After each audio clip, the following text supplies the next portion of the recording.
That's not how you start a podcast, sir. Oh, we're shooting. I thought you asked me if I'm ready. I didn't respond. I didn't respond.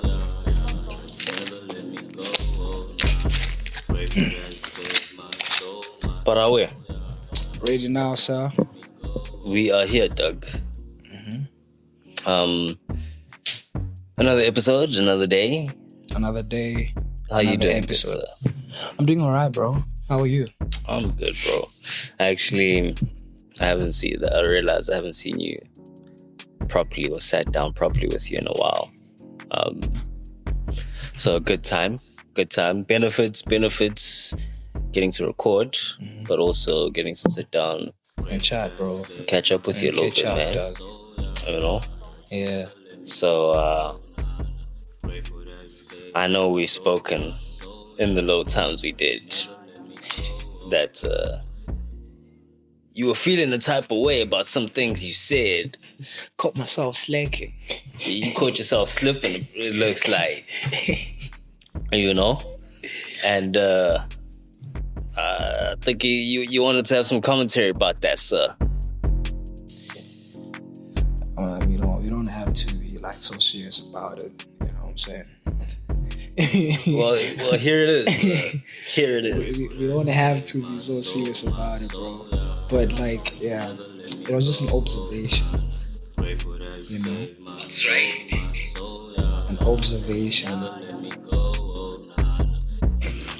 Brother, I'm comfortable around you, so you better know in this show, I'm going to be sharing from a comfortable place. Oh my God. Right? That's an observation I quickly made when you said Toya the lazy and see it. You know? I want you to go through the cringe again to see if the emotions are still there. Bro, I didn't finish that episode because I actually skipped that part. Well, here you are, sir. But they could never date. They can never, man. Told you. I think That'll be because of the toxic Mohawks, relationship. The Mohawks. they both the gents of the relationships. It's like, imagine dating yourself, bro. I mean, I would love to date myself, Yeah. but themselves, I don't think they would love to date themselves.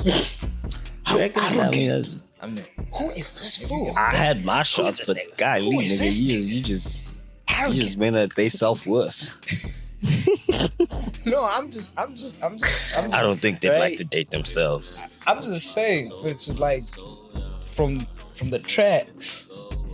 Telling me I'm a girl. Who asked you? Like, I can't remember Toya the lazy songs. that's another thing, bro. Who asked you? You just said, who asked you? Why would she date herself? This is where, as much as I said, I'm comfortable. Yeah, bro.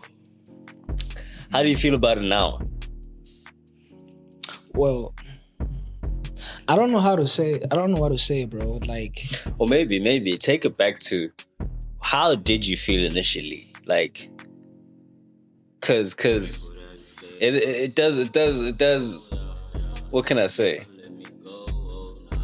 It did scare you a little bit. yeah, cause like I know that I have freedom of speech, but I also don't have a right to be mean. Mm-hmm. That's how I felt. I feel you. You know what I'm saying? Sorry. That's just how I felt. I felt like I was being mean. I was being funny. It's a joke. You know, like I don't have to be too serious about it, but I do take myself a bit serious. You know what I mean? Yeah. And I do criticize myself. I do review my actions. I do review things that I say to people. Even sometimes I say something thinking about it or not thinking about it. I do sit down and just go back and be like, yo, but like, what was I thinking? You know, I know I was trying to be funny, but I could have said something more polite but funny. You know, but I didn't. Yeah. But I guess that comes down to the fact that we all fighting against the flesh. Like in that moment, that was really funny. You know, like the flesh was enjoying it. But when I sat down and I thought about it, it wasn't really like something funny. It was funny, but it was me. Yeah. That's how I like to look at it. It was funny, but I was me. Yeah. And in retrospect, I learned my lesson. So I don't know that guy actually, because we grow every day. So I don't know who that guy was. But he was talking crazy. He was talking crazy. He was talking smack. He's like, oh, nah. I'm just saying. What are you saying, bro? Like, who asked you? But you know what, bro? Like, you shine light on the space we occupy of podcasting. We'd see. We should never forget that this is a tool, and this tool works a certain way. And so you wanna be wise. True. You know, we don't want to end up. I don't think I used to want to be controversial on tabloids, but I think the controversy should come from a genuine place, not a strategic place. True. Because strategically, controversy is key, but controversy should be contextualized. Because if I feed off controversy the whole time, I'll never know when to stop. I'll never know when to quit. Have you ever seen someone who is like so obsessed with being sarcastic that they can't get rid of it? And so even when they're trying to be serious now, it's like... And also people don't take you serious. Like when you say something that's serious, they're like, nah, it's just being his usual self. Yeah. You know what I'm saying? There's a story that I once heard. Thank you for taking a lead. But cough competition, bro. There's a story that like we grew up being told by my grandma. So there was this little boy. He lived in a village. He was always lying. Always lying, always scaring people. Saying random jokes and all that. And there was a lion in town, right? So he was always lying. That lion is coming. The lion is coming. And people would go run away and hide. Mm-hmm. And then he starts laughing. He's like, gotcha. Ain't no lion. So you do that all the time, Yeah. Then one day, the lion decided to take a walk to this little village. And this boy sees the lion. He's like, oh shit, that's the lion. Then he goes to the village. The lion's coming. And no one took him serious. Then he went and hid. And then the lion came and devoured the whole village. And then when he came out, the whole village has been eaten by a lion. And only because, and that broke his heart, because even his grandma and everyone in his family were eaten by the lion. Damn.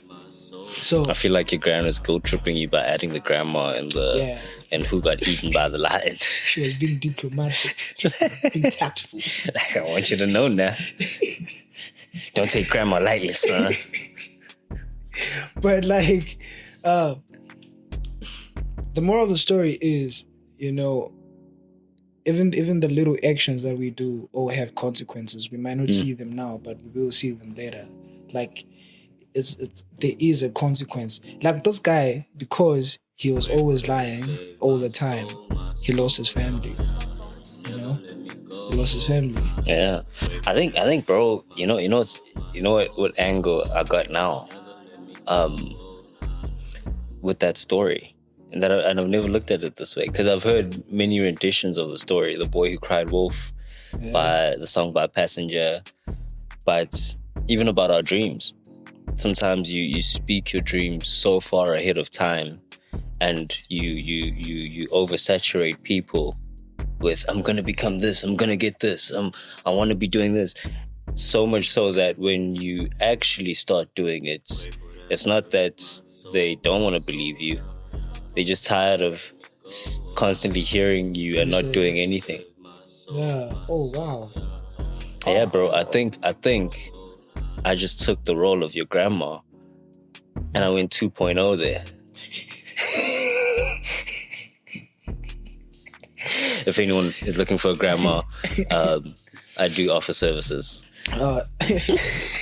Call number 545. I'm selling podcast.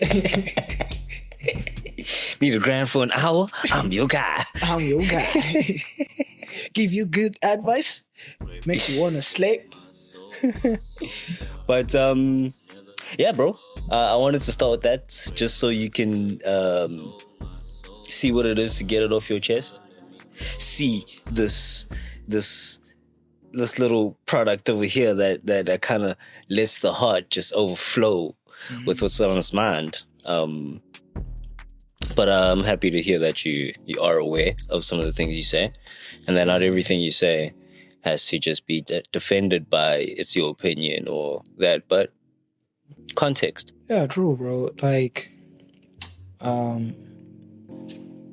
as Christians, we need to pay attention to the things we say, the things we do, who we are,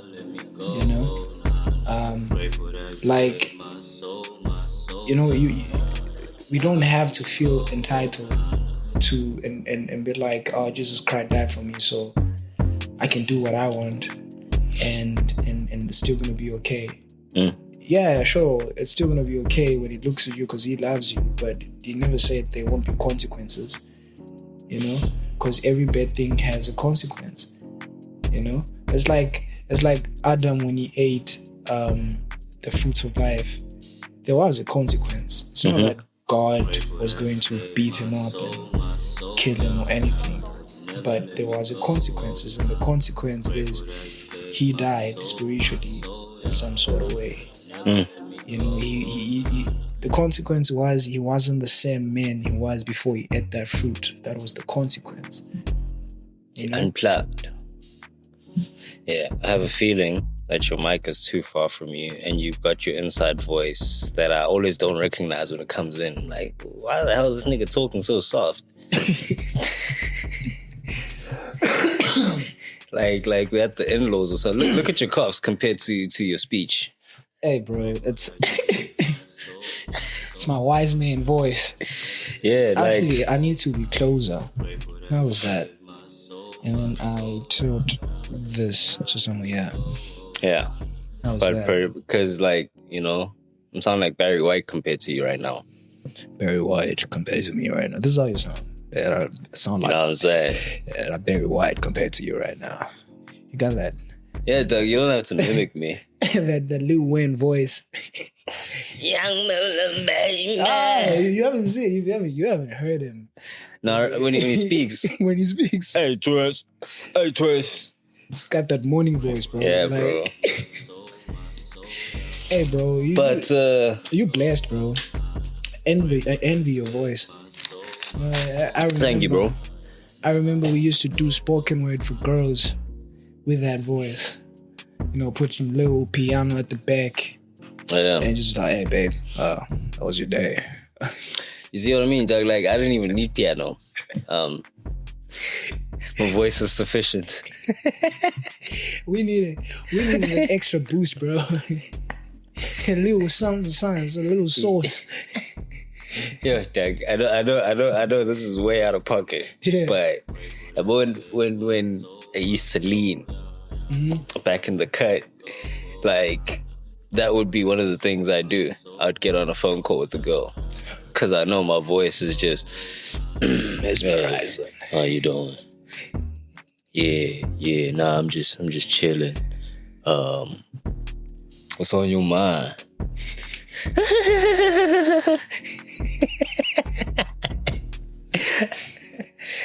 But listen, bro, stop distracting me. What's on your mind, bro? Womb. It was back in the mixer was still kind of fresh off our minds. So yeah. Womb.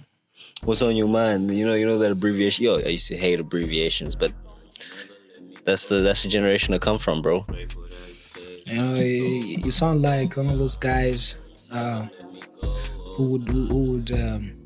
would pass the audition to join the Boys to Men intros. Oh hell yeah! I'd be the guy.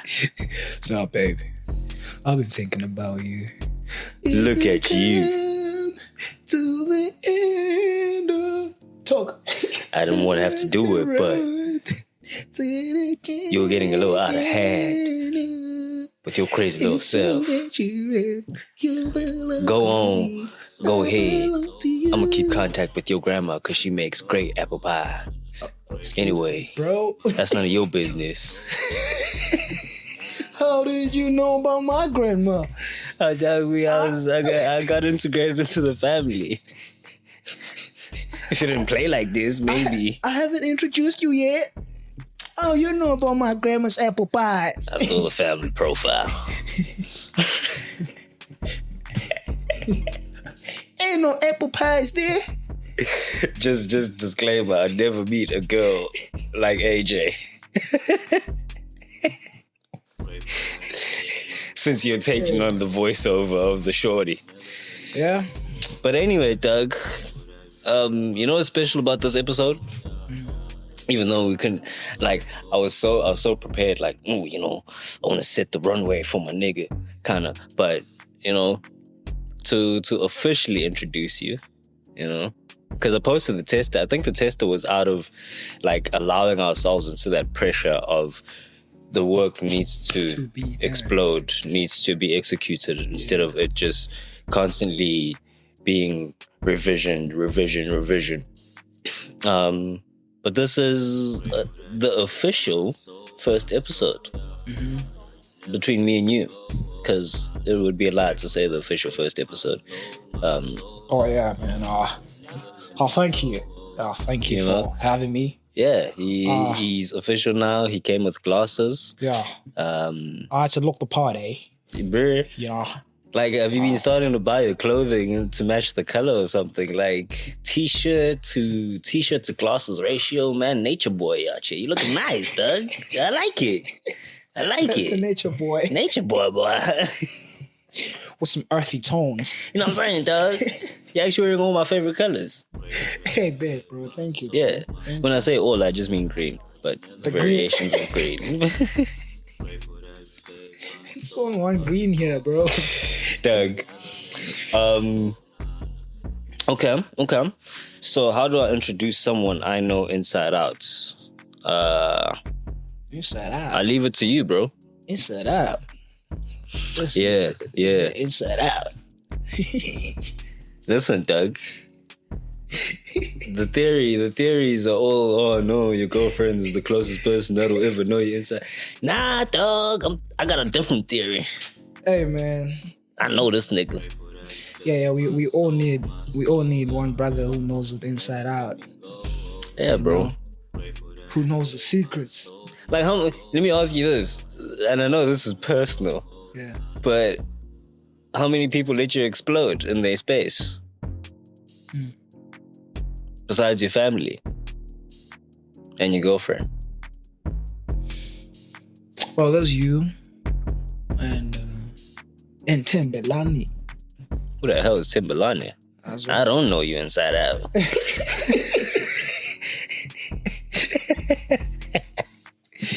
Sorry, Timberlane. It came in as a shock, hey? I was like, what? Nah, Tembelani, bro. He's my friend, dog.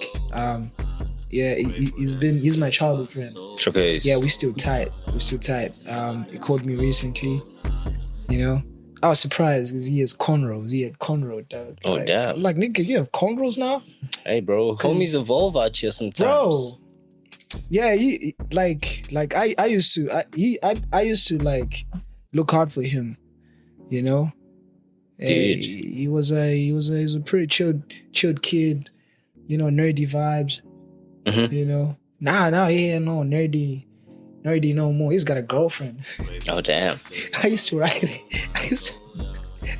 letters for him, man. Excuse me. He used to ghostwrite. I used to ghostwrite for him, man. You know, like. But yeah, man. I like man's got cornrows. He got game now. You know, I used to flip and go shopping with him. Shop for him too. Showcase. Man's a bad taste. but that's when you know your homie's a real homie. Yeah, bro. You could just disregard the first 10 minutes of our discussion. No, that's not me. That's a homie. You just had bad taste, bro. Like when it comes to clothing, oh my God, my brother needed saving. Yeah. But now you get people like that. But yeah, he was my day one, dog. Since growing up. You get to okay. So bro. Who are you? What are you passionate about? My name Asking is for some friends. Adiala. It means he is loved. My father says it's Portuguese. Oh, what? Yeah, and I believe him. That's all it takes, eh? You don't want to not believe it was too cool. Right? Heck, I'll throw my kid off with that. I'll be like, your name is Kosnati. And you'll be like, what? It's Swedish.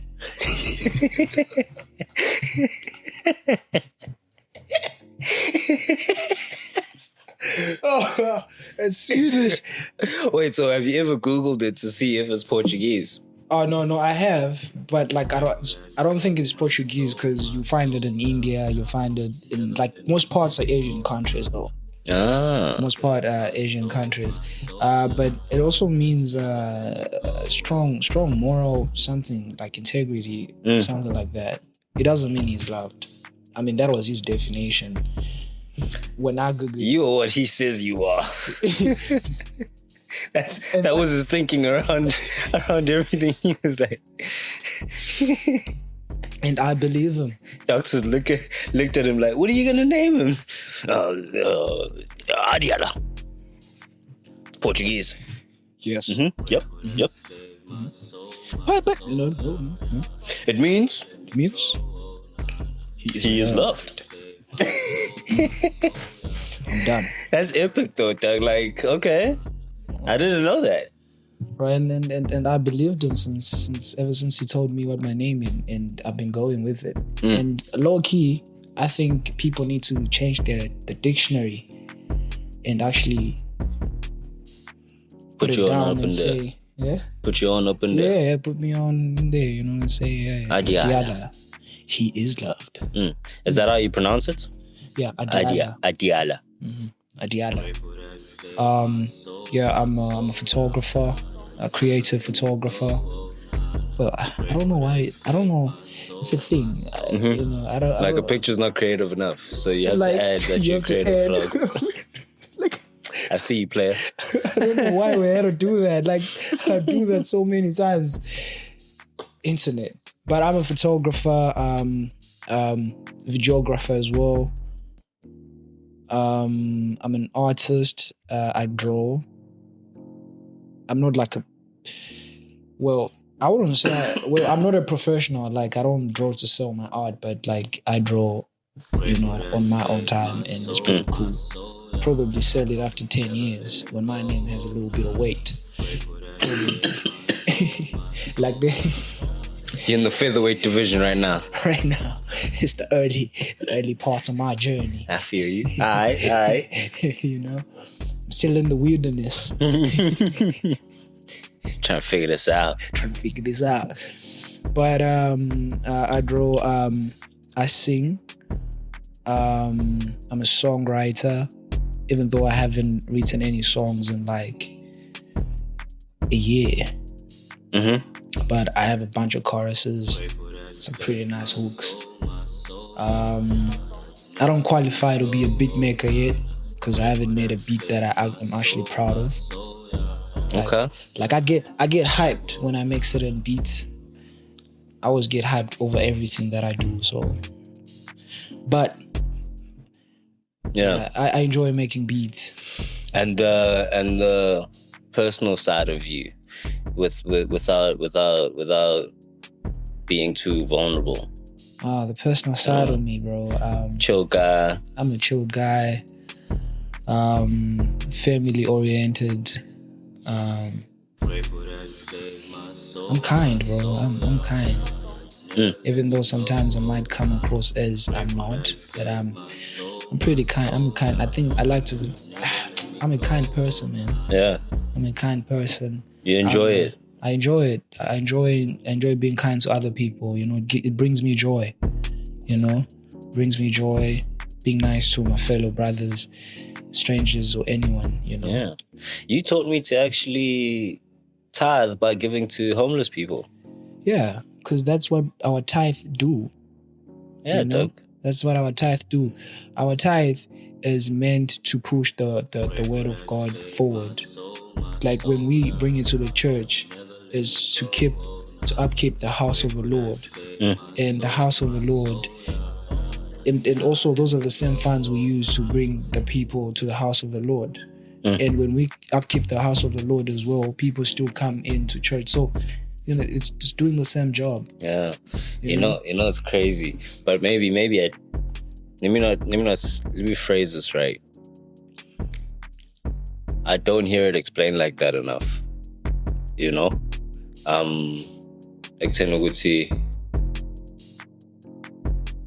When you say it like that, it's easy for my heart to process giving to the church. But when you just hear, oh, let's go back to the book of and read, they gave their first fruits, and like, it's almost like, I feel sometimes the conversation around tithing in church, it's almost like more than anything, it's like, it's either I'm trying to convince you, or no, it's black and white. You just have to tithe,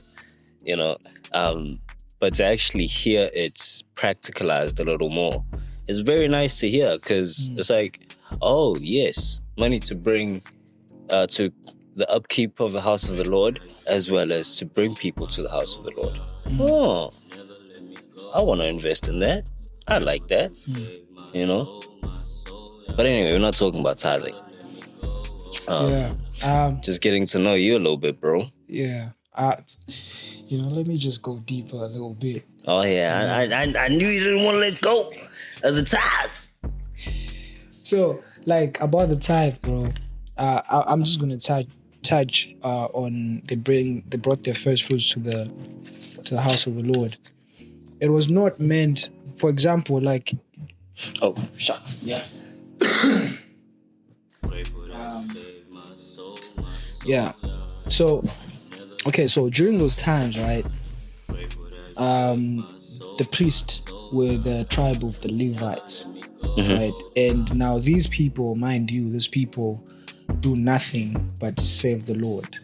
Like, be at the temple, make sure the temple is good, and just doing things that have, like, being messengers of God, being the priest. So, and also being a Levite as well also put you in a position where you were automatically a leader of people, right? Like, that's all that these people did. They were not farmers, so they were not making their own food. You know what I'm saying? Yeah. But somehow food had to be provided for them. So, and through these tithing and through these fruits and all those things, it was to upkeep the house of the Lord now. And the house of the Lord consisted of the Levites, because they are the ones daily cleaning, and making sure everything, Well, they're the ones, I think they were the ones allowed in the temple. In the temple as well. So they were also learning, like, tug of war, in case a nigga die inside.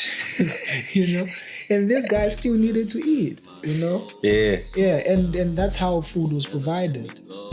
But it wouldn't be like, I don't think it was sort of like they felt entitled.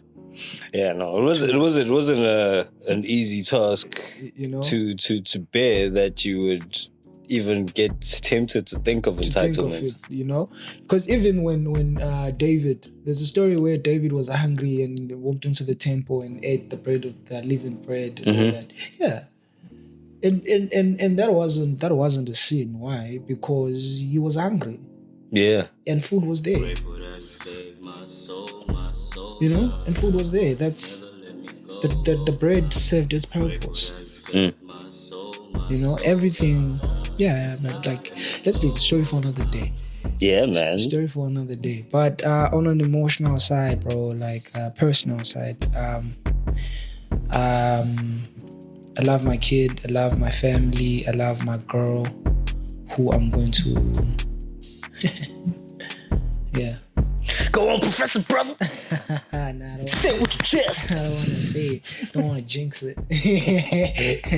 But I got a girl though, yeah. Yeah. Which is cool. I love my girl, bro. I don't want to lie. Super creative as well. She's super smart. A genius, yeah. Yeah. Literally.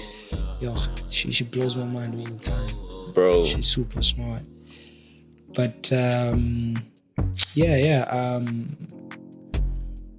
that's pretty much about, like, I'm a family guy. I'm a creative. I'm a person who does everything with all his heart. Like, I try to do everything with all my heart.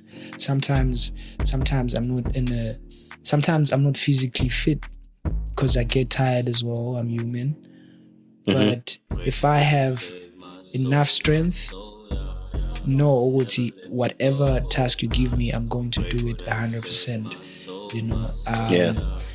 That's just me. That's just how I do things. I might take longer in certain cases because I also battle things like insecurity.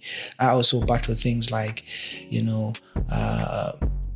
imposter syndromes and all those things. Like, whatever you think you might be going through, like stress and all that, I also go through those things, and sometimes it affects my work. But if I'm 100%, I do things wholeheartedly. It's one of my Christian morals. As a Christian, I'm called to do that, and whether I'm called or not, I will still do it. Wholeheartedly. Everything I do, I owe it to my Lord. And I think in what you highlighted, things you do, things you're interested in, your passions are also closely linked to that. So that's arts, that's community building, which is why I think we get along, which is why I think this was bound to happen, in us collaborating, in us pushing a vision that is at the center of it is creativity. And which is why you and I are about to venture into this podcast world, cooking, man. How'd you feel when you were approached by Amsalu Media to say, could you co-host at no charge?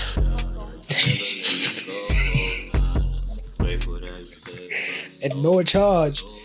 This is charging my dignity, bro. What do you mean? This is no charge. No charge. Brother.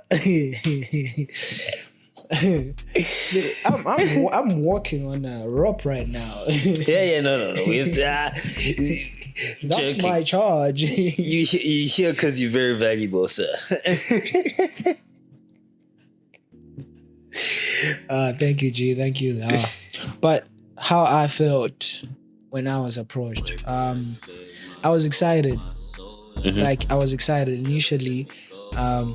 What was exciting was the fact that, finally, I'm gonna have a reason to be in front of the camera.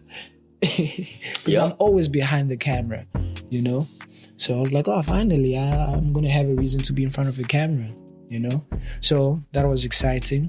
And also, like, I also like to influence, I also like to influence, like, and I think it's a gift from God as well to be able to influence.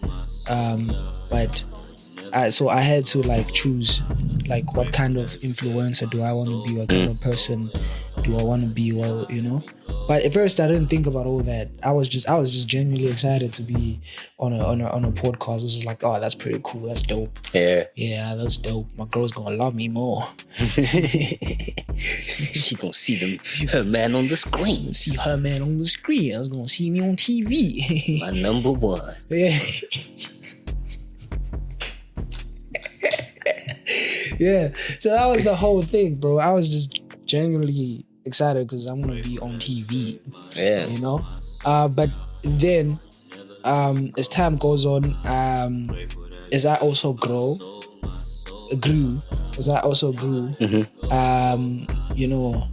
like that thing that I always do where I get to review my actions and everything. So I found some time to sit down and think about it, because I always believe nothing, not like you said, bro, this was bound to happen. Nothing happens for no reason, you know? And as I got to know you and what you do and what you're trying to do with Amsalu podcast as well, it got me questioning my excitement, you know? OT, what am I really excited for? Am I excited for the right reasons or not? And I had to like come down to a point where I had to look at this thing and think, OT, what is it that I'm trying to achieve? You know, why did God let this happen? What does He want from me with this thing? You know, with this podcast. And I had to answer those questions, and hence I'm all in. Yeah. Yeah, man. Finally, that's where I want to start. On my end, about you coming through to co-host, but like, yeah, you highlight very, very key things. There was this excitement in seeing that we share portions of our visions. There was circumstances as well and time. From where we initially wanted to start the podcast and we're getting ready to do the co-hosting, i.e. the tester episode. From there, things moved rapidly around things we were praying for simultaneously. This is actually, and I love that I've come to a place of putting a positive spin on it, because at first it was frustrating. Like, flip, my co-host we were working with each other every day, and then now switch up. I'd hardly see him, you know. But recognizing that what were we doing at the time we were executing, and we were praying. We were praying for breakthrough in building your career. Found it interesting as well that in building your career, it was along the lines of your prayer. It had a baseline of coffee, and coffee it was, you know.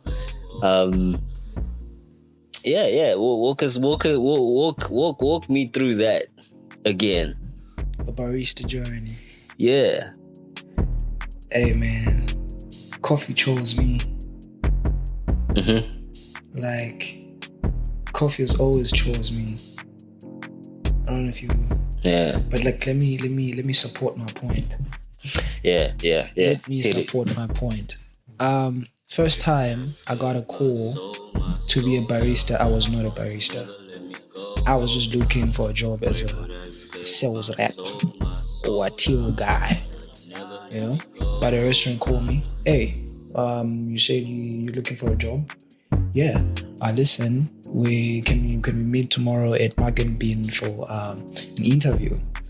And that was my boss, Mr. Rudolph de Board. Rudolph. Oh yeah, that was my previous boss, Mr. Rudolph de Board. So he calls me and I'm like, yeah, I'll be down for an interview. Like, I didn't know anything about coffee. And then I went for the interview, and we had an interview, asked me a couple of questions, and I told him, listen, man, I think I have good people skills, but making coffee, I don't know anything about coffee. And he's like, no, don't worry. Training will be provided, you know? And training was provided, and that's how I got into coffee. That's how coffee chose me. Yeah. And I fell in love with making coffee. And what's crazy is it came easy. Like, it took me a week to properly froth milk. And to make a perfect cup of coffee, it took me a week as compared to everybody else who was learning with me. It took them longer. Like, in a week, I was already making it hot. That was like so easy. And I already had customers that were now like requesting that I make their coffee personally. Yeah. In a week. You know, which was like, oh wow. you know, like it came pretty easy to me, and then after that, coffee, and then after I stopped working from this place, this coffee shop, did my own thing and all those things, and then so now I needed something to like balance my workflow, because being an entrepreneur is not easy, man. Yeah. You do need a day job to just balance certain things, you know? And I needed a day job to balance certain things. And a homie that I taught how to make coffee calls me. He's like, yo, bro, I know you're looking for something. Why don't you come say hi? You didn't say come for an interview or anything. It's like, yo, why don't you come say hi? Come see where I work. Yeah. I'm like, I bet I'm coming to see where you work, bro. I'm so excited for you, dog. You know? I went to see where he was working, and I bumped into the founder of where I'm working now. And it's like, yo, Sam, this is AJ. AJ is the one who taught me how to make coffee. It's like, oh, yeah, that's pretty cool. Listen, Alma needs to be making coffee church on Sunday. He's got some things to do, but we need someone to come in for him. I'm like, I'm there. I'm available. So they called me up. I pulled through. What's crazy is I didn't go there looking for a job, but the job found me, because initially I needed one. Yeah. And God provided through these people, through Sam, through Alma. See, this is how I see how the hand of the Lord works. It does not work through miracles. It works through people. People are God's living miracle. And through them, miracles in our lives become visible. Yeah. And it was through these people I found my love for coffee again. You know? I got brought back into the space again. Yeah. Like a prodigal son. I went back to coffee. I'm like, oh, coffee beans, I missed you.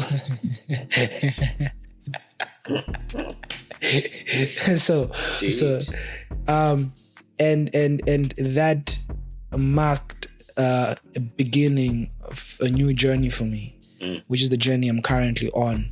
There is more that I'm not going to talk about right now. Yeah, but like in what you've shared, I think it's because we touching on the co-hosting. Yeah. What had happened there was our schedule shifted for what we intended to do with the podcast. True. Our plans adjusted, and yeah, it's made me more aware of what am I currently praying for and what am I currently working on. And are those two aligning? Not to say we prayed against what we initially wanted. We prayed into what we thought we needed. And that was for God to provide in a job aspect. We prayed for a financial breakthrough. Yeah. And also with the talents we do have to be able to execute. We were using on the spot. So yeah, that was the beauty of the lesson in that time, because I think at first, because there was all these plans we were starting to lay out because of the time we had on our hands, it first came through as more of a man, this is bumming because we had to do this, we were going to do all this and all this and all this and all this. All that. And we feel like we're not making any progress. Like, exactly. It feels like now we paused. Should I take a break? But I didn't, brother. I said, never mind, I'll find someone like you. Oh, shit. I'm joking. That's not what I said. I thought it. I ain't gonna lie to you. I thought it for a second. I know you did, bro. I know you did. Like, I even felt like, hey, man, now I'm letting this nigga down. You know what I'm saying? Because also looking at the fact that, like, looking at my character as well, like, I think we kind of like the same when it comes to that aspect of not wanting to disappoint people, you know? So like it was really eating me out. I don't want to lie. It was really, eating. Yes. Oh shit.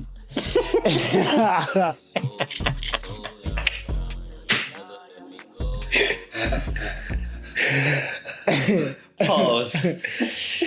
No, it was really eating me up, bro. Like deep down in Kizio. You know, I wasn't I was happy that I finally got the financial breakthrough that I was praying for, but I was also sad that I was letting you down. Not only you, I was letting even the other job that I have for marketing, Titles Bliss, down as well. You know, so because it was a lot of things going on, and now I have having to adjust to a new schedule, make up a new schedule, adjust to meeting new people, new environment, and having to create a new work persona and everything. Would you say around that time your personal and work life was subconsciously integrated together, that you couldn't differentiate between the two?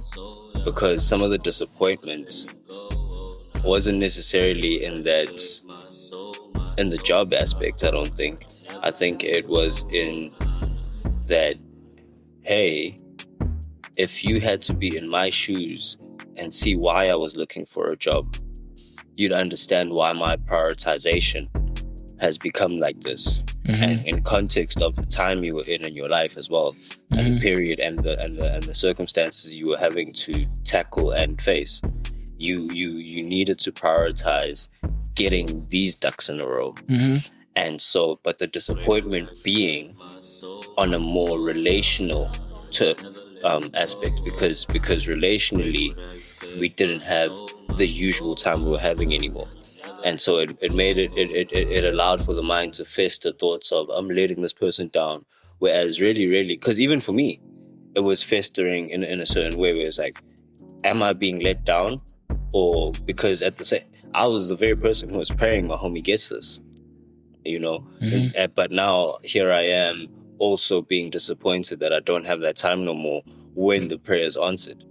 So it was like now you learn to your personal priorities and your work priorities. Would you say now that there's more definition between the two? Yeah. Most definitely. Damn, bro. Shit. Don't touch it, Baba. Bro. Hey. That was a bit, wasn't it? That was impressive. How did you break that down, bro? I was listening, Baba. I was listening to you. And it's revelation to me, really, because I'm also like, yeah, actually, some of the things we consider our disappointments aren't our biggest disappointments. It's just the way we were looking at them, you know, and also grind and grow through adapting to the circumstance change, you know. And I think you also get back and look at like, oh wow, how much I've grown in the period that I wasn't doing this, but I was learning through going through what I was focusing on. Because immediately just us entering the room and the comfort has already changed in our collaboration. I think even the workflow, the social media, the things are slowly gathering back together into these ducks now being in a row. Which is exciting, bro. It is pretty exciting. But you said it all, bro. You said it all. Yeah. But that was the whole thing. But we're here now. I'm slowly finding my feet. I'm not entirely where I want to be in terms of my things, like organizing my things and all that. Like I'm still figuring it out, you know. But like I say, like you said, you know, work and like it's been separated. Now I know this is my work life, this is my personal life. It's being integrated together. Now I know what this, I do this, I do that. Now I know. No, it's no longer like there isn't that feeling of uncertainty. Yeah. And that imposter syndrome. That am I actually a photographer? Am I actually a creative? You know? Do I really deserve to be sitting in this chair right now?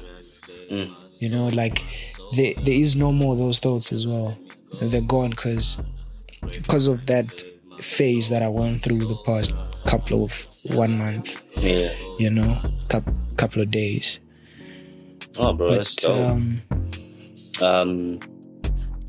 You also mentioned in there, Tato's Bliss. Another client you took on in 2026 was Salu Podcast. So not only are you co-hosting, but you working for the podcast. For the podcast, yeah. Which is great. In some of the stereotypes I've found myself hearing, or in the circles of like, or let me just say experiences I've had over life. Yeah. Where it's hard to work with friends. Yeah. Because you saw like, or you just no one's pushing the other one to do something. But I had that experience of my friendships in the past where we've got all these great ideas, but we're not helping each other execute them. Here's an example of us now executing things together. Yeah, how many clients do you have right now? Two clients, bro. 2 clients. And this is really a thing, the social media marketing. Yeah. What is that what you call yourself? Is that what you describe that aspect of your push of your business? Yeah, social media marketing and digital content creation. Isn't it the same? It's the same thing, right? God knows, bro. It's not. I don't know. I don't think it's the same. But social media marketing. Good with titles. Because I just think when you're doing social media, maybe because I'm a digital content creator, like in general. So when I do social media marketing, I don't necessarily see the difference because I'm pretty much doing the same thing. Yeah. The only difference is I'm just posting and making sure, Uguti, is this moving? Is that moving? Meeting the right people for the business to push the business forward, and bringing them aboard. Going through just going through the progress of the brand and all those things. But like when it comes to work that bring the brand forward, it's pretty much the same. Yeah. I think the only added thing to my arsenal is graphic designing. I'm getting pretty good at it, and I'm doing quite a lot of graphic designing now. You know, like the welcome, the Msalu introduction. That was. I loved it, bro. That was beautiful. I felt welcome to the room. You know what I mean? Right? Thought. A lot of thought went to it, and just designing that one piece. You know, it took 2 weeks in my head before it actually materialized. Yeah. You know? Yeah. So because like before I even get to do something, I have to design it in my head, and then it materialize. And the Msalu podcast, our profile picture, that took me a day, bro. That took me a day. I love it. I'd like some square variations, but it's not logo. It's not logo work for like putting at the bottom corner of our podcast or anything like that. Yeah, that's what I realized, because it's just such a beautiful picture. You know, it's such a beautiful collage of what we are. Yeah. So it just I hate putting it as a small little square at the bottom of the screen, because I'm like, no, I want you to see like everything in it, because there's so many stories within that. Right, dude. Yeah, man. I just wanted to. I don't know, man. I don't know. But what inspired me to do this was "Don't Be Dumb" by A$AP Rocky. Because I think when "Don't Be Dumb" dropped, and I saw that the cover page, and I was like, wow, this is so cool. Let me not be dumb. Let me not be dumb, and do something. Man, and do something that's not statistically correct. There we go. There we go. But push the envelope. And I had to design something that is just something that I would be proud of. I'm really proud of that wallpaper. Yeah. And it speaks to me, the message itself, what we stand for, like you said, and the fire being the Holy Spirit burning within us, and the dove being the hope, and the lamp being Jesus Christ,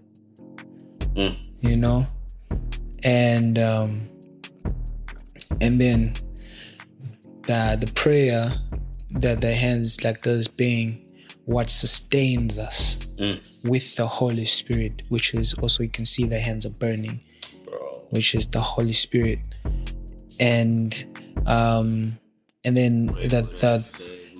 the words being the little messages that God leaves for us daily. The sky, that blue background being God himself, because that's why it's the background. He is the background of everything. That's why the heavens are blue, the sky is blue. So that was those were my thoughts, bro.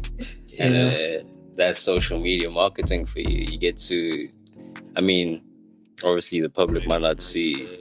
Everyone else who sees the post is just like, wow, cool. But you see how much work and thought goes behind. It's always such a cool thing to know, bro. Yeah. And so, where would you say your journey is now with that? Is there any thoughts around officializing it, consultancy? What's on your mind about your social media marketing, digital content creating? When it comes to my social media marketing, bro, and digital content creation, I just need to find my feet with you two guys. I'm sorry, but I gotta practice some way. Yeah.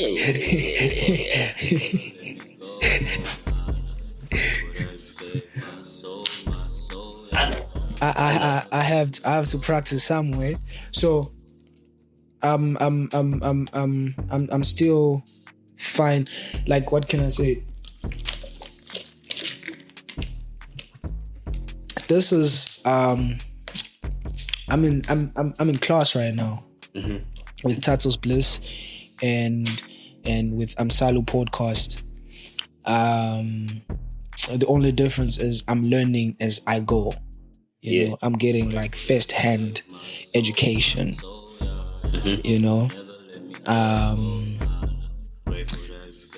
But so I'm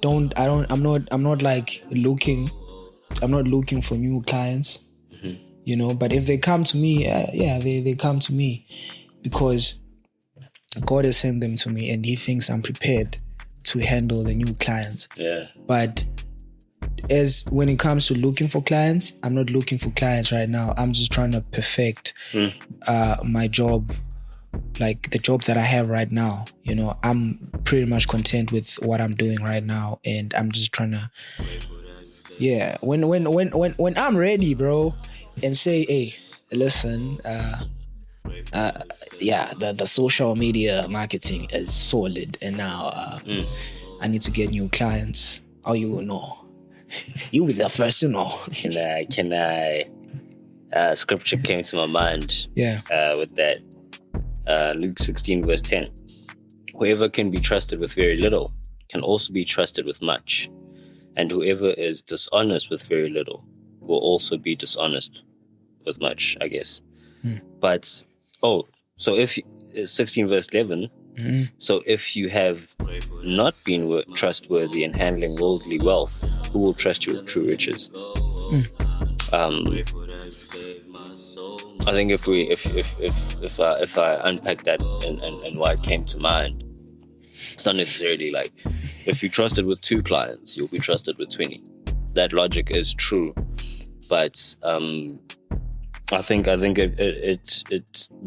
second part, and whoever's dishonest with very little, with how you unpack your progress. I love that you were so aware of where you are, not necessarily slightly adding in those grandiose where you'd like to be, but you're making it seem like that's where you are at. That fake it till you make it attitude. I don't think fake it till you make it is the strategy to getting where you want to be within your social media marketing. But rather really being honest with, hey, this is my arsenal right now, you know.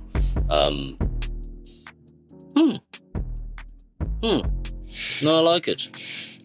Yeah, and I can say on my end, it's been tough as well. I think it's been tough because I'm learning to be a client, on and above our relational place, on and above how much of the podcast you know about and my heart behind the podcast initially, and amalgamating it with yours. I've had to learn, like, you know, I've had the typical client's attitude of like, the hell's my work? And also, bro, you also think you ought to, because you're my friend and we do this together, you also don't want to feel like you're being taken advantage of, you know? Yeah. I'm sure those thoughts do creep in. Don't play me, nigga. You know what I'm saying? Oh yeah. I know your whole family. You know, he's just taking advantage of me. Slash your bike tires, bro. Not playing. You know?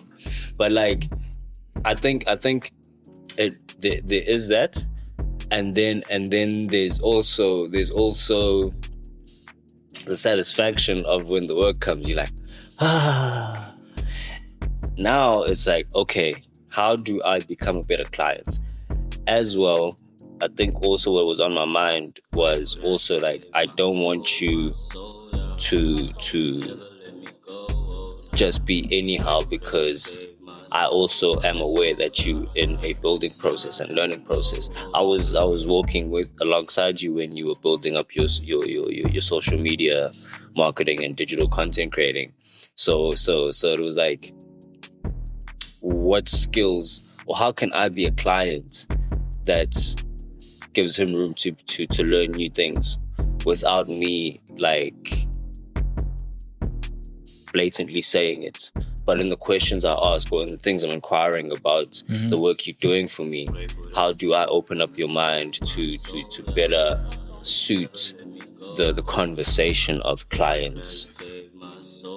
I don't know, I just lost the word for what you guys are called on the other side. Client, entrepreneur, relationship, I don't know. But, you know, so it's been very interesting, and it's also helped me in committing to Msalu podcast in terms of like there's expense towards it, or investment. Let me not say expense. There's investment towards its growth, towards its development. Because had I come at you with the approach of be a homie, do me a solid until we at a level ground with the podcast so I can actually then compensate you, that I feel that would have not given me the sense of responsibility I have now over the podcast. Now I actually am genuinely interested in what happens to the podcast, and I have better vision of how to build the podcast. Because sometimes I think I had this very imaginary you hearing the right words and you catching some serious bars from how I'm articulating is what's going to be my selling point. But no, my selling point is in the quality I invest into the podcast to make it relevant to someone. So yeah, I think your journey is teaching me. Being your client, it would be nice. It would have been cool to have Tata here for this segment, for also her, because I think what has also been interesting about that is that she's also learning how to expand her business, because a lot of businesses that aren't switched on to social media aren't really thinking much about those things, so they don't have an idea that you pay into things and you do all these things. Yeah. But you've also walked a journey with her for her to know that should she want to shift or want a level that's higher than where you're at right now, she knows how to have that conversation now. You know, so there's seed planting within also your service. Mm-hmm. You've grown us as clients. Because I think clients need to grow as well for their business, not just try me, give. I need. But oh snap, my giving returns this. My service in this exchange returns this. That's nice. Let's keep that progress. Let's grow. You know. So yeah, man, proud of us. Mm-hmm. Proud of us. We came a long way, man. We've come a long way, bro. We've come a long way. And bro, do you remember last year? At this time. Mm-hmm. Last year, this time, we'd be linking up after work at the top of that green flat.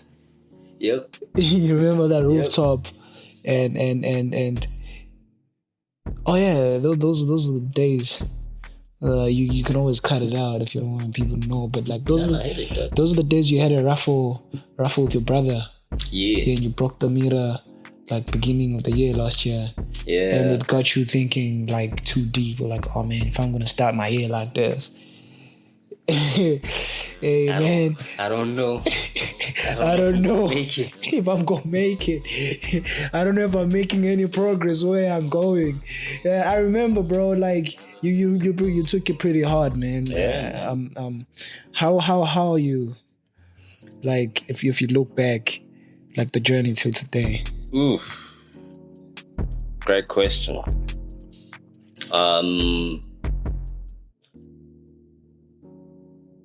I've grown, obviously, a lot from that place.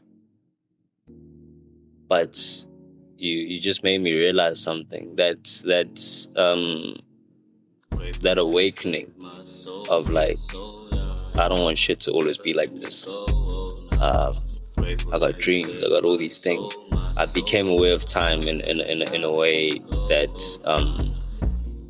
put action behind my words a lot more. Yeah, psychologically as well. I think I've come down a few steps up the stairs of madness and paranoia and overthinking and doubting myself.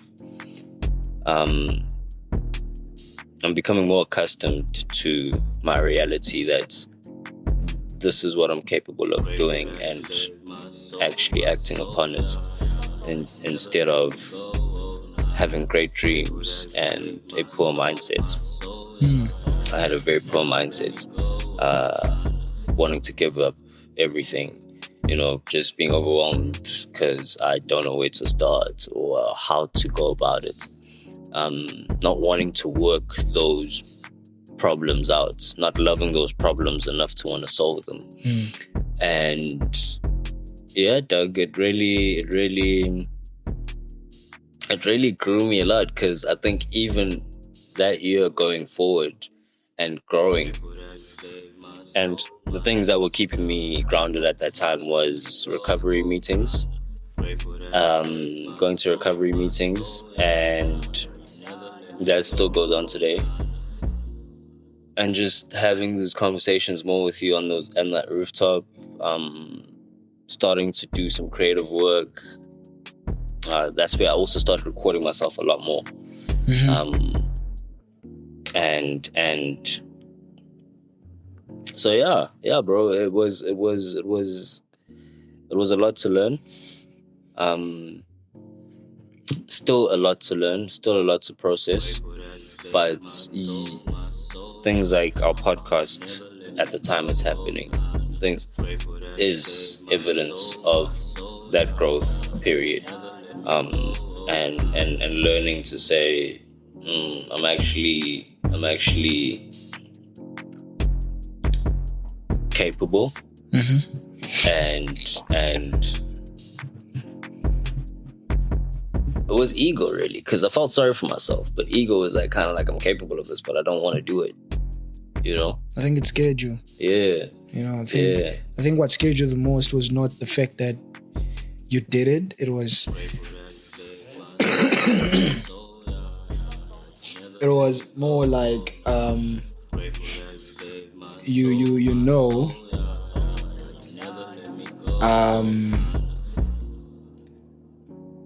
how can I say this? You were scared of your past. Like having to know you how much I've known you. I think what freaked you out the most was not what happened, but it was the past. Or you feel as if you're going back to the person that you're trying to run away from, you know. But you got to a point where now you accepted who that person was, and you embraced those mistakes, and like, oh yeah, I made those mistakes, and you, the moment you embraced them, you outgrew them, you know, and you got tired of the misery, you know. You had to reach a point where you had to get tired of always running from the person you once were, and when you got tired, you stopped, and look at you. Here we are. You know? Growing, dog, it's such a weird phenomenon. And I think a very beautiful thing that God gave us in our timelines. Because you look at it, and any growth is good. It's just never pleasant to go through. Yeah. You know? I feel like I narrowed that shot towards you a lot more. Yeah. I was tilted a little. But, the reason I did was because of the cupboard. Yeah. Nah, no worries though. Nah, you're still in the short. Yeah, very chilling nice. lackadaisically. See you, boy. See you, boy. Yeah, bro. You know. But yeah, bro. Flip, I feel like we could cap it there, because I think whoever's listening gets the co-hosting gist and has gone familiar with the voice of the co-host.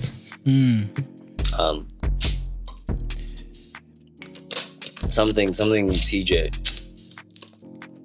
something KG suggested, and I found it to be really cool. Yeah, let's hear. To end the episode. So now this is to you, the guest. I mean the listener. The listener. Yeah. You are a guest too. Or it's your house. They're in the room. However you want to look at yourself in the room. Yeah, they're in the room. You're in the room. From this chat, from this conversation, what stood out to you? What do you hear God saying to you? And what's one practical step that you can do today that's small, specific, and again, doable today? We'd really love to hear from you about that, but also would really love for you to actually physically or mentally mine from this dialogue the nuggets you might need for your journey right now. So yeah, man, it has been pleasant on this Easter Friday to chill with you, brother. Yeah. I think I'm used to you now wearing glasses.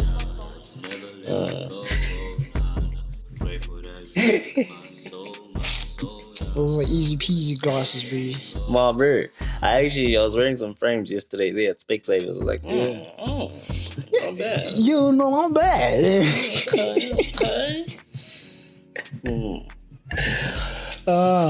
But yeah, man. Oh yeah, those are my blue lights, bro. Like, I spend so much time on the screen sometimes, so I have to cut down some blue lights. Yeah. That's all there is. And you know, they complement the look. Yeah. Yeah, man, they complement the look. They ain't shades, but they will do. They'll do. You know what I'm saying? You know, shades makes me feel shady. And I ain't the shady nigga. I don't do the shady stuff. I don't get down like that. Not my style. Nah, not me. Doug, Absalu Podcast. We out. I will. Oh shit.